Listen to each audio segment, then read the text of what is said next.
Hi అండి, అందరికీ నమస్కారం. బొంగ రెక్కలండి, చాలా ఈజీ మెథడ్ అండి ఇది.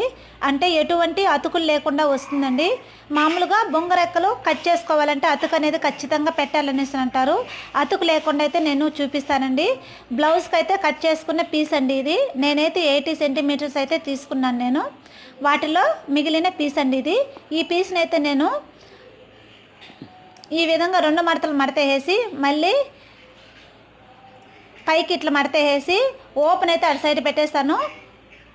చూడండి, ఆ విధంగా మడతేసి పెట్టుకోవాలి. మడతేసి పెట్టిన తర్వాత వీడియోలో చూపించిన విధంగా ఈ విధంగా చూపించిన విధంగా మీరు కట్ చేసుకున్నారంటే చాలా ఈజీగా ఉంటుందండి. అతుకు అనేది రాకుండా మనకి బొంగ రెక్క అనేది చాలా క్లియర్గా అయితే బాగుంటుందండి. సరే, మళ్ళీ చూపిస్తాను చూడండి.